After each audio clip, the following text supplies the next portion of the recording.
Okay, inverse functions are just a reflection around the line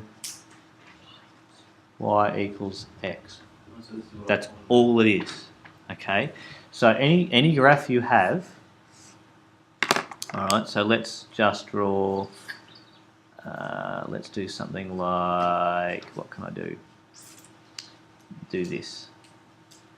Okay, so it's actually sort of half a parabola.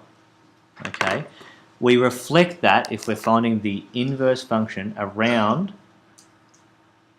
the y equals x line.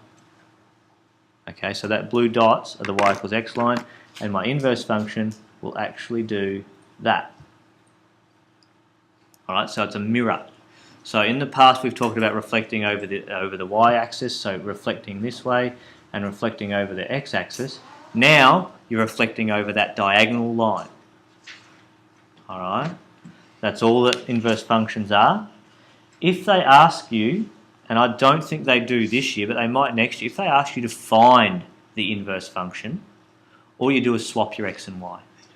Okay, they do ask you to do that, do they, Brandon? Okay.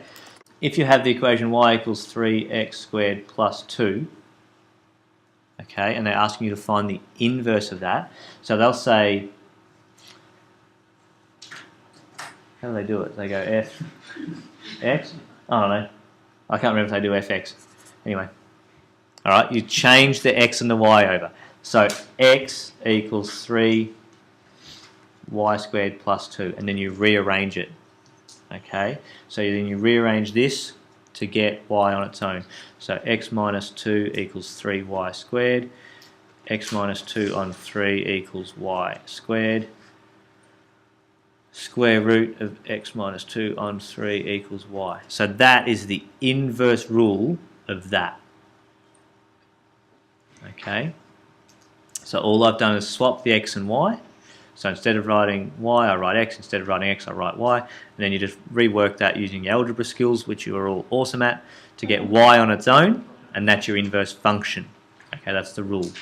But if you're doing it graphically, you just reflect it around that diagonal line. All right?